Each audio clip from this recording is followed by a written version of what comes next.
Hello everyone, welcome to my channel Chemistry Zone by Silky Agrawal.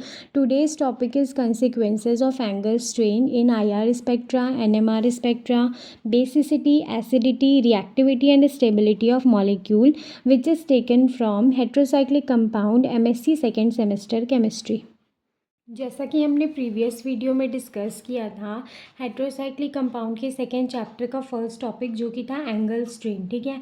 उसी में ही मैंने बोला था एंगल स्ट्रेन और टॉर्सिनल स्ट्रेन दोनों का एक्सप्लेन करूँगी, लेकिन वीडियो क्या था ना, थोड़ा लेंदी हो रहा था, जिसके कारण एंगल स्ट्रेन एक्सप्लेन किया था मैंने, टॉर्सिनल स्ट्रेन को छोड़ दिया था।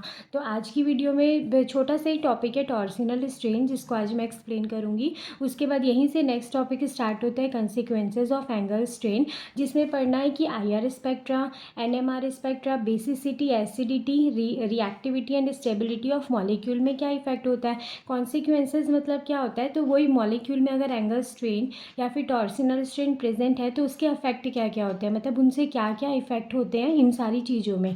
तो इन सारी चीज़ों में एंगल स्ट्रेन का क्या क्या इफेक्ट होता है वो पढ़ते हैं कॉन्सिक्वेंसेज ऑफ एंगल स्ट्रेन में, जो कि आज इस वीडियो में पढ़ेंगे। तो वही सिनॉप्सिस है, इंट्रोडक्शन पढ़ेंगे, angle strain and torsional strain, जिसमें से एंगल स्ट्रेन मैंने एक्सप्लेन कर चुका है। अगर आप नहीं देखे तो पहले जा कर के उस वीडियो को आप देख सकते हैं, क्योंकि उसमें लास्ट में ना थोड़ा सा मैंने बताया था टॉर्सिनल स्ट्रेन क्या होता है, तो ये समझ में आएगा ना, तो ये भी इजीली समझ में आ जाएगा।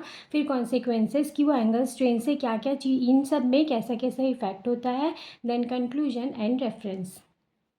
यहाँ पर टॉपिक दिया हुआ है टॉर्सिनल स्ट्रेन। तो पहले वाले मैंने लेक्चर में, प्रीवियस लेक्चर में एंगल स्ट्रेन के बारे में बताया है। तो अगर आप डायरेक्ट इसको देख रहे हैं तो मैं यही सजेस्ट करूँगी कि आप पहले एंगल स्ट्रेन को समझ लीजिए। एंगल स्ट्रेन अगर समझ में आ जाएगा ना तो टॉर्सिनल भी ईजिली समझ में आ जाएगा। और एग्ज़ाम के पॉइंट ऑफ व्यू से अगर आप नोट्स भी प्रिपेयर कर रहे हैं तो वो जो है वीडियो जो है वो आपके लिए काफ़ी हेल्पफुल होगा, क्योंकि उसमें मैंने अच्छे से पॉइंट वाइज, टॉपिक वाइज उसको काफ़ी अच्छे से लिख दिया है। तो एग्ज़ाम के पॉइंट ऑफ व्यू से भी वो आपके लिए हेल्पफुल होगा। तो एक बार एंगल स्ट्रेन को मैं रिकॉल कर देती हूँ कि वो होता क्या है, फिर मैं एक्सप्लेन करूँगी टॉर्सिनल स्ट्रेन। जैसे यहाँ पे लिखा है ना, टॉर्सिनल स्ट्रेन पोटेंशियल एनर्जी होता है, सेम वैसे ही एंगल स्ट्रेन भी क्या होता है, पोटेंशियल एनर्जी होता है जो मॉलिक्यूल में स्टोर्ड होता है। दोनों सेम है, टॉर्स बस डिफरेंस एक ही चीज़ में आएगा। एंगल स्ट्रेन और टॉर्सिनल स्ट्रेन जो होता है वो दोनों पोटेंशियल एनर्जी होता है जो कि मॉलिक्यूल में स्टोर्ड होता है, बस दोनों का रीज़न अलग अलग होता है, ठीक है। एंगल स्ट्रेन किसकी वजह से होता है ना, तो कोई भी एक, जैसे यहाँ पे मैं एग्जांपल के लिए ले रही हूँ प्रोपेन, CH3 CH3 और CH3 CH2 CH3, ये प्रोपेन ले रही हूँ। अगर इसी प्रोपेन को मैं कन्वर्ट कर दूंगी इसके साइक्लिक फॉर्म में, जिसको बोलेंगे साइक्लोप्रोपेन, तो इसका जो आइडियल बॉन्ड एंगल होता है वो 109 डिग्री होता है। जब इसको साइक्लिक फॉर्म में कन्वर्ट करूँगी तो ये 60 डिग्री आ जाएगा। तो यहाँ से यहाँ जाने के टाइम पे यहाँ से यहाँ क्या हुआ, इसका आइडियल बॉन्ड एंगल जो था वो रिड्यूस हुआ। तो पोटेंशियल एनर्जी जो कि मॉलिक्यूल में स्टोर्ड होती है किसके कारण होती है, तो जो आइडियल बॉन्ड एंगल है ना वो रिड्यूस होता है, उसका बॉन्ड एंगल जो है वो रिड्यूस होता है, उसके कारण होती है, तो उसको बोलते हैं एंगल स्ट्रेन, ठीक है। क्या हो रहा है, एंगल के चेंज के कारण हो रहा है, इसीलिए उसका एंगल स्ट्रेन बोलते हैं। और यहाँ पे क्या होता है ना, नेबरिंग इलेक्ट्रॉन्स जो होते हैं ना उनके बीच में रिपल्शन होता है, जिसके कारण जो पोटेंशियल एनर्जी स्टोर्ड होती है उसको टॉर्सिनल स्ट्रेन बोलते हैं, ठीक है। फिर से एक बार क्लियर कर रही हूँ, दोनों टॉर्सिनल स्ट्रेन और एंगल स्ट्रेन दोनों क्या होता है, पोटेंशियल एनर्जी होता है। लेकिन एंगल स्ट्रेन किसकी वजह से होता है, एंगल में चेंज आने की वजह से होता है। टॉर्सिनल स्ट्रेन किसकी वजह से होता है, तो नेबरिंग इलेक्ट्रॉन्स जो होते हैं उनके बीच में रिपल्शन होता है, उसके कारण होता है, ठीक है। जैसे यहाँ पे दिया हुआ है एग्जाम्पल में क्या होता है ना, टॉर्सिनल स्ट्रेन जो होता है वो रेजिस्टेंस होता है बॉन्ड ट्विस्टिंग में साइक्लिक मॉलिक्यूल में, इसलिए इसको पिजर और एक्लिप्स्ड स्ट्रेन भी बोलते हैं। इट मीन्स क्या बोल रहा है, टॉर्सिनल स्ट्रेन के कारण क्या होता है ना, बॉन्ड ट्विस्टिंग पॉसिबल नहीं होता है, ठीक है। वही सेम चीज़ मैं बोलूँगी, ये वाला जो था ना लास्ट में एक टॉपिक था, मैंने उसी वीडियो में बताया है कि यहाँ पे बॉन्ड ट्विस्टिंग जो होता है वो पॉसिबल नहीं होता है, ठीक है। उसको आप वहाँ पर जा करके देख लीजिएगा, वो अच्छे से मैंने एक्सप्लेन कर दिया है, ठीक है। इसीलिए इसको एक्लिप्स्ड स्ट्रेन और पिजर स्ट्रेन भी बोलते हैं। टॉर्सिनल स्ट्रेन जो होता है वो अकर होता है, वो टॉर्सिनल स्ट्रेन जो होता है वो अकर होता है जब एटम जो है उसको सेपरेट करते हैं 3 बॉन्ड से और उसको प्लेस करते हैं एक्लिप्स्ड कन्फर्मेशन में, ठीक है। एक्लिप्स्ड कन्फर्मेशन में मोर स्टेबल कन्फर्मेशन के अलावा, मतलब उसको उसमें ना करके एक्लिप्स्ड कन्फर्मेशन में जब रखते हैं ना, तब टॉर्सिनल स्ट्रेन जो होता है वो प्रोड्यूस होता है। तो उसके लिए यहाँ पे एग्जांपल अगर इथेन का लेते हैं तो एक होता है यहाँ पे स्टैगर्ड कन्फर्मेशन, एक होता है एक्लिप्स्ड कन्फर्मेशन। फिर से वही चीज़ मैं बोलूँगी, कि स्टैगर्ड कन्फर्मेशन और एक्लिप्स्ड कन्फर्मेशन क्या होता है मैंने प्रीवियस वीडियो में एक्सप्लेन कर दिया है, आप वहाँ पर जा कर के उसको समझ सकते हैं। ठीक है, फिर भी एक बार यहाँ पे बता देती हूँ कि जब क्या होता है, ये वाला एक कार्बन एटम, इसको यहाँ पे लिख रही हूँ, यहाँ पे ये एक कार्बन एटम होगा, इसके साथ यहाँ पे ये 3 बॉन्ड, इसके साथ यहाँ पे देखो, यहाँ पे क्या हो रहा है, इसके ऑपोजिट साइड पे बॉन्ड है, और यहाँ पे ये वाला कार्बन, ये वाला कार्बन, ये 3 है। इसके जस्ट पीछे ही क्या होता है, दूसरा वाला कार्बन जो होता है वो प्रेजेंट होता है। ठीक है, मीन्स कार्बन के पीछे कार्बन, कार्बन के पीछे कार्बन, बस बॉन्ड क्या होता है, जैसे यहाँ पे CH3 लूँगी तो इसके 60 डिग्री पे, यहाँ से यहाँ 60 डिग्री पे दूसरा CH3 ग्रुप जो रहेगा वो प्रेजेंट होता है, उसको स्टैगर्ड कन्फर्मेशन बोलते हैं।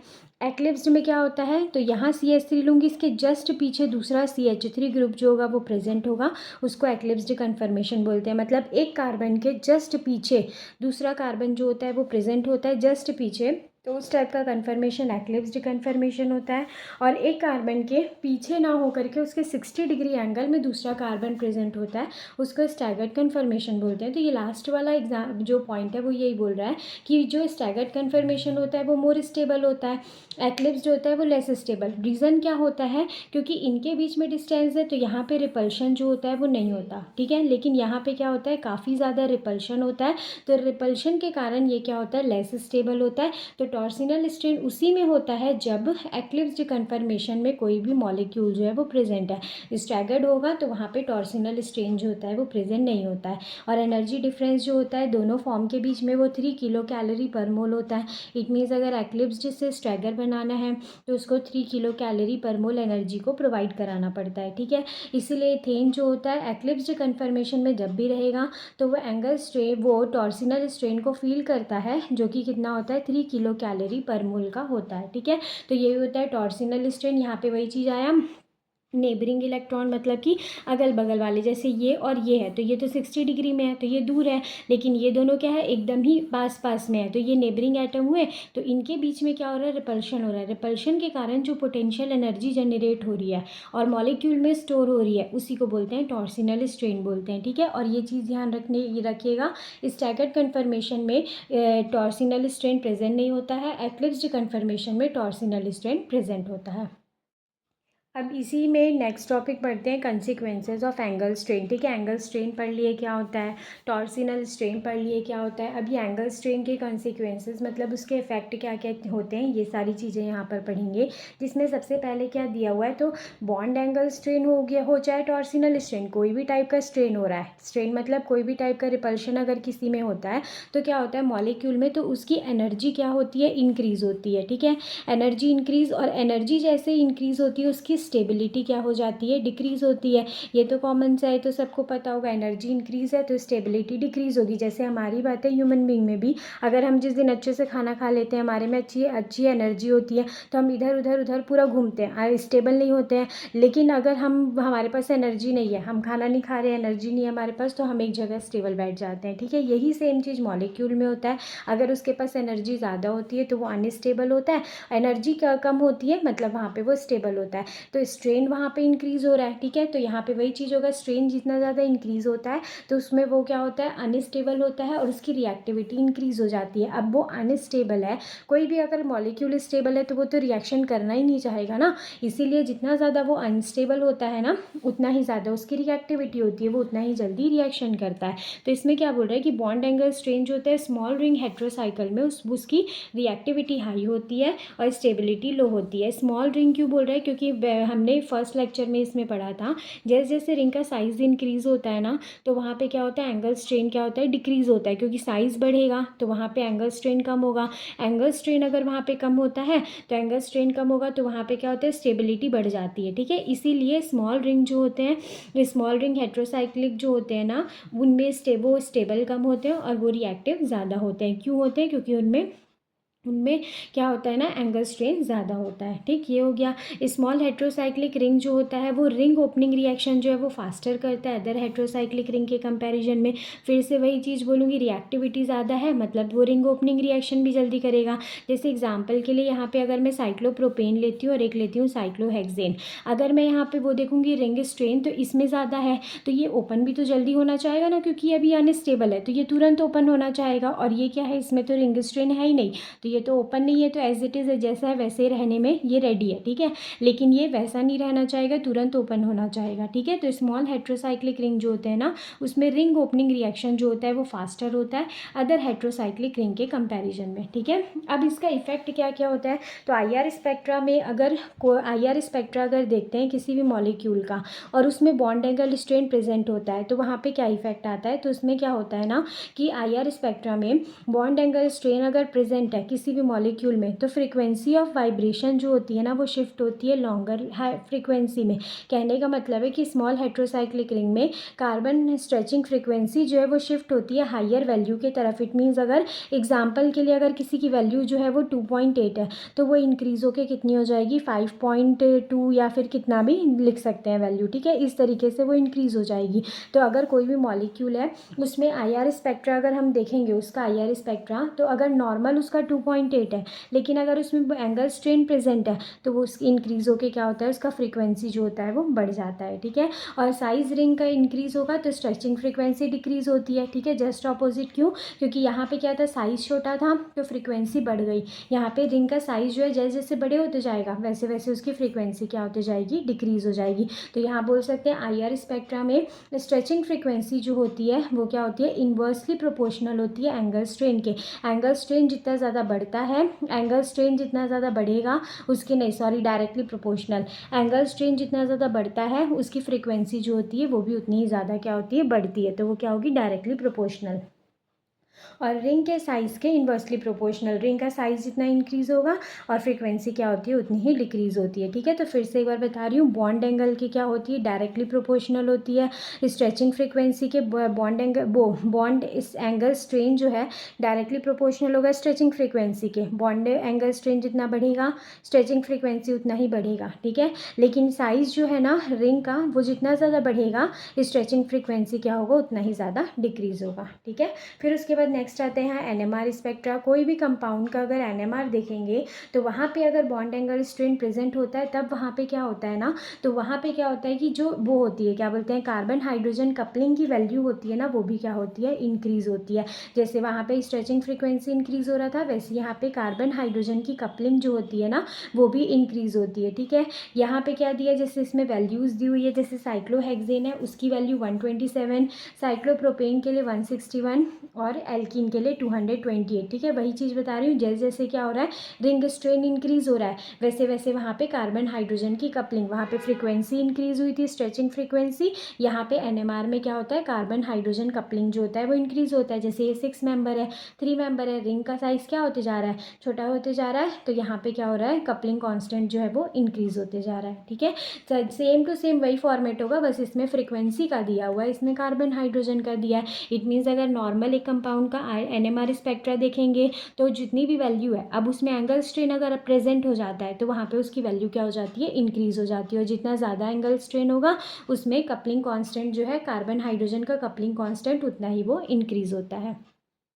फिर इसमें आते हैं नेक्स्ट बेसिसिटी। अगर कोई भी कंपाउंड की अगर बेसिसिटी चेक करते हैं, ठीक है, तो अब बेसिसिटी में वही उसी कंपाउंड में अगर रिंग स्ट्रेन प्रेजेंट है तो उस टाइम पे बेसिसिटी पे क्या इफेक्ट होता है, तो नॉर्मल कोई भी कंपाउंड है अब अगर वो बेसिक है, ठीक है, और अगर उसमें रिंग स्ट्रेन प्रेजेंट हो जाता है तो वो क्या करता है उसके बेसिक बिहेवियर को रिड्यूस कर देता है, ठीक है। जैसे एग्जाम्पल में यहाँ पे ले रहे हैं तो इसमें पायरोलिडीन और पायरोल का एग्जाम्पल लेते हैं कि कैसे इसकी बेसिसिटी जो होती है वो इंक्रीज़ और डिक्रीज़ होती है जब उसमें एंगल स्ट्रेन जो होता है वो प्रेजेंट होता है, ठीक है। तो यहाँ पे कंपैरिजन में 4 मेंबर रिंग जो होता है ना उसमें वो 3 मेंबर रिंग के कंपैरिजन में ज़्यादा एंगल वो बेसिसिटी को शो करता है, ठीक है, क्योंकि यहाँ पे इसका रिंग स्ट्रेन ज़्यादा है, ठीक है। वही दिया है कि रिंग स्ट्रेन की वैल्यू क्या होगी ज़्यादा होगी तो बेसिसिटी क्या होता है कम होता है, और रिंग स्ट्रेन की वैल्यू क्या होती है और अगर रिंग स्ट्रेन जो है वो कम है तो बेसिसिटी यहाँ पे क्या होती है ज़्यादा होती है। इट मीन्स यहाँ पे ये अगर रिंग स्ट्रेन की बात करेंगे तो 4 मेंबर रिंग में रिंग स्ट्रेन कम होता है तो रिंग स्ट्रेन कम है मतलब बेसिसिटी ज़्यादा होगी। 3 मेंबर रिंग में क्या होता है रिंग स्ट्रेन जो होता है वो ज़्यादा होता है तो मतलब बेसिसिटी क्या होगी यहाँ पे कम होगी, ठीक है। मतलब स्ट्रेन को अगर देखेंगे तो स्ट्रेन की क्या होता है वो डायरेक्ट इनवर्सली प्रोपोर्शनल होगा, जितना ज़्यादा रिंग स्ट्रेन होता है उसकी बेसिसिटी उतनी ही कम होती है। तो 3 मेंबर रिंग में रिंग स्ट्रेन ज़्यादा होता है तो उसकी बेसिसिटी कम होती है, ठीक है। जैसे एग्जाम्पल में लेंगे यहाँ पे पायरोलिडीन एंड पायरोल का, तो पायरोलिडीन जो होता है इसमें कोई भी डबल बॉन्ड प्रेजेंट नहीं होता, ठीक है। वैसे ही यहाँ पे पायरोल जो होता है उसमें डबल बॉन्ड प्रेजेंट प्रेजेंट होता है, और ये पायरोल जो होता है वो एरोमेटिक होता है, ठीक है। अब ये कैसे फाइंड आउट करते हैं, तो मैंने ये भी अच्छे से एक्सप्लेन किया हुआ है। Aromatic criteria of heterocyclic compound वाला जो मेरा लेक्चर है ना, उसको आप जा कर के देख सकते हैं, ठीक है, जो कि आपको प्लेलिस्ट में भी मिल जाएगा और इसी के डिस्क्रिप्शन बॉक्स में भी उसका लिंक मिल जाएगा, जहाँ मैंने बताया है कि कोई भी गिवन कंपाउंड है उसको हम कैसे फाइंड आउट करते हैं कि वो एरोमेटिक है कि नहीं है। तो उससे आप यहाँ पे इसको समझ जाएंगे कि एरोमेटिक है कि नहीं है, ठीक है। अभी तो मैं बता दे रही हूँ कि एरोमेटिक होता है, लेकिन अगर कोई भी गिवन है बताना होगा एरोमेटिक है कि नहीं है, तो आप मेरे उस वाले लेक्चर में जा कर के उसको समझ सकते हैं, ठीक है। तो यहाँ पे क्या हो रहा है, पायरोल जो होता है वो एरोमेटिक कंपाउंड होता है, और इसमें जो लोन पेयर जो है ना वो अवेलेबल है, वो किस में जाता है, क्या बोलते हैं, वो जो है ये बेसिसिटी। पहली बात तो बेसिसिटी का मतलब क्या होता है, तो जो अपने लोन पेयर को ईजिली डोनेट कर देता है, ठीक है, जो अपने लोन पेयर को ईजिली डोनेट कर देता है वो ज़्यादा बेसिक होता है। जो ईजिली डोनेट नहीं करता है वो क्या होता है, लेस बेसिक। मतलब अगर यहाँ पे इलेक्ट्रॉन को डोनेट करेगा मतलब वो क्या होता है, मोर बेसिक होता है, और इलेक्ट्रॉन को डोनेट नहीं करेगा, जो डोनेट नहीं करेगा वो क्या होता है, लेस बेसिक होता है, ठीक है। तो अब यहीं से समझिएगा, जैसे इसके पास भी लोन पेयर है, इसके पास भी लोन पेयर है, ठीक है। अब ये लोन पेयर जो होगा ना ये एरोमेटिक है, तो ये इसके साथ क्या होता है, कॉन्जुगेशन में होता है, इस तरीके से कॉन्जुगेशन में। तो जब ये कॉन्जुगेशन में है तो क्या ये लोन पेयर को डोनेट करना चाहेगा, लोन पेयर को तो डोनेट नहीं करना चाहेगा। और यहाँ पे ये जो पायरोलिडीन जो होता है इसमें ना कोई भी डबल बॉन्ड भी प्रेजेंट नहीं है, ये एरोमेटिक भी नहीं है, और इसका लोन पेयर जो है वो अवेलेबल है, ठीक है। तो ये इजीली डोनेट कर देगा, इसलिए क्या होता है, स्ट्रॉन्ग बेस होता है। मतलब ये तो यहाँ पे अंदर में कॉन्जुगेशन में जा ही नहीं रहा है ना, तो कॉन्जुगेशन में जाएगा नहीं, तो मतलब कोई भी अगर इलेक्ट्रोफाइल आएगा तो ये इजीली क्या करेगा, उसको दे देगा अपने इलेक्ट्रॉन को। तो बेसिसिटी चेक कैसे करते हैं, तो लोन पेयर ऑफ इलेक्ट्रॉन को कोई ईजिली डोनेट कर सकता है, वो क्या होता है, मोर बेसिक होता है, नहीं करता है वो लेस बेसिक होता है। ये बेसिसिटी चेक करने का तरीका है, ठीक है। ये तो चेक कर लेंगे, लेकिन ये सेम में है, ठीक है। अगर वहाँ पे रिंग की बात आएगी तो रिंग को इस तरीके से चेक करना है, और इसमें क्या चीज़ ध्यान रखना है कि रिंग स्ट्रेन जितना ज़्यादा होता है बेसिसिटी उसकी क्या होती है, उतनी ही कम होती है। अब नेक्स्ट यहाँ पे दिया हुआ है फोर्थ पॉइंट इसका एसिडिटी। तो जो बेसिसिटी था ना उसका जस्ट ऑपोजिट क्या होता है, एसिडिटी होता है, ठीक है। अगर रिंग स्ट्रेन प्रेजेंट है, बेसिसिटी डिक्रीज हो रही है, तो इट इज़ वेरी ऑब्वियस यहाँ पे एसिडिटी क्या होगी, इंक्रीज होगी, ठीक है। तो पीकेआई टेबल जो होता है ना उसी के अकॉर्डिंग क्या बोल रहा है कि साइक्लोप्रोपेन जो होता है, साइक्लोप्रोपेन मतलब इसकी बात हो रही है, ये मोर एसिडिक होता है नॉर्मल प्रोपेन के कंपेरिजन में, ठीक है। अब यहाँ पे ऐसा भी क्यों बोल रहा है ना, क्योंकि एसिडिटी ऑर्डर क्या होता है, sp होता है, फिर sp2 sp3। अगर मैं ये वाले कार्बन को देखूंगी तो ये sp3 है, इसको भी देखूंगी तो sp3 है, लेकिन एंगल स्ट्रेन होता है और ये 60 डिग्री में कन्वर्ट हो जाता है, तो ये कहीं ना कहीं किस में कन्वर्ट होता है, sp2 कैरेक्टर को अडॉप्ट करता है, ठीक है। तो अगर इन दोनों को अब मैं कंपेयर करूंगी तो इसका एसिडिटी क्या होगा, ज़्यादा होगा। इसीलिए जो ये नॉर्मल प्रोपेन जो होता है ना वो साइक्लिक प्रोपेन के साइक्लोप्रोपेन से अगर कंपेयर करेंगे तो मोर एसिडिक होता है। क्यों, क्योंकि वो धीरे धीरे क्या करता है, sp2 कैरेक्टर को अडॉप्ट करता है। क्यों करता है, क्योंकि उसका एंगल क्या होता है, डिक्रीज होता है, ठीक है। ये इसीलिए होता है क्योंकि s कैरेक्टर होता है ऑर्बिटल में, मोर स्टेबल इलेक्ट्रॉन जो होते हैं वो ऑर्बिटल में प्रेजेंट होते हैं। किसकी बात हो रही है, साइक्लोप्रोपेन की, ठीक है। कार्बन हाइड्रोजन जो होता है सेंट्रल एटम में प्रोपेन में वो sp3 हाइब्रिडाइज्ड होता है, और साइक्लोप्रोपेन में क्या होता है, sp2। अभी जैसे मैंने बताया कि वो क्या बोलते हैं, नॉर्मल जो साइक्लोप्रोपेन है उसमें sp3 हाइब्रिडाइज्ड कार्बन एटम होता है, और जो साइक्लोप्रोपेन है उसमें क्या होता है, रफली sp2 कार्बन हाइड्रोजन एटम जो होता है वो प्रेजेंट होता है, ठीक है। फिर जब कंपेयर करते हैं हाइब्रिडाइजेशन दोनों का, तो जिसमें s कैरेक्टर ज़्यादा होता है उसकी एसिडिटी ज़्यादा होती है, जैसे यहाँ पे ऑर्डर दिया हुआ है, sp की सबसे ज़्यादा होती है, फिर sp2 की, फिर sp3 की। तो अगर यहीं से कंपेयर करेंगे तो ये sp2 होता है और ये क्या होता है, sp3 होता है। तो एसिडिटी को अगर कंपेयर करेंगे तो एसिडिटी जो होती है वो किसकी होती है, साइक्लोप्रोपेन की ज़्यादा होती है प्रोपेन के कंपैरिजन में। और ये चीज़ ध्यान रखिएगा कि जब बेसिसिटी डिक्रीज हो रही है एंगल स्ट्रेन के कारण, तो एसिडिटी वहाँ पे क्या होती है, इंक्रीज होती है, ठीक है। फिर उसके बाद यहाँ पे लास्ट पॉइंट आता है जिसमें दिया हुआ है angle strain make the molecule unstable and highly reactive, जो कि मैं स्टार्टिंग में ही बताई हूँ कि एंगल स्ट्रेन प्रेजेंट है मतलब मॉलिक्यूल क्या होगा, अनस्टेबल होगा, और हाईली रिएक्टिव। और अनस्टेबल किस लिए होगा, क्योंकि इसकी एनर्जी क्या होती है, ज़्यादा होती है। ठीक है। तो यहाँ पे क्या बोल रहे हैं, इसका रीज़न क्या होता है, तो large amount of potential energy stored होता है, वही चीज़ बताया। एनर्जी जितनी ज़्यादा होती है मॉलिक्यूल अनस्टेबल होता है और हाईली रिएक्टिव होता है, किसकी वजह से, एंगल स्ट्रेन की वजह से। ठीक है। तो साइक्लोप्रोपेन जो होता है उसको बर्न करते हैं तो वो मोर एनर्जी को रिलीज़ करता है, प्रोपेन को बर्न करते हैं तो वो लेस एनर्जी को रिलीज़ करता है। ठीक है। तो ये तो बेसिक सा है, क्यों है, क्योंकि इसमें ज़्यादा एनर्जी प्रेजेंट है, इट मीन्स वो ज़्यादा एनर्जी रिलीज़ करेगा। इसमें कम एनर्जी है, इसीलिए यहाँ पे वो कम एनर्जी जो रहता है वो रिलीज़ करता है। इसीलिए साइक्लोप्रोपेन जो होता है ना वो हाइयर होता है, उसका क्या होता है, हाइयर हीट ऑफ कंबशन जो होता है उसमें प्रेजेंट होता है साइक्लोप्रोपेन में। तो ये पूरा टॉपिक जो था वो कंसिक्वेंसेस था एंगल स्ट्रेन का। तो इसको स्टार्टिंग से पढ़ेंगे तो ज़्यादा अच्छे से समझ में आएगा कि एंगल स्ट्रेन क्या होता है, फिर टॉर्सिनल स्ट्रेन, फिर उसके कॉन्सिक्वेंसेस कि उसके कॉन्सिक्वेंसेस क्या होते हैं। ठीक है। तो ये जो चैप्टर, ये जो वीडियो है ना, ये हेट्रोसाइक्लिक कंपाउंड का जो सेकेंड चैप्टर है उसका है। ठीक है। नॉन एरोमेटिक हेट्रोसाइकिल का, जिसमें सबसे पहले मैंने एंगल स्ट्रेन बताया, फिर टॉर्सिनल स्ट्रेन, फिर एंगल स्ट्रेन के जो कॉन्सिक्वेंसेस, जो इफेक्ट होते हैं ना अलग अलग, वो सारे बताए।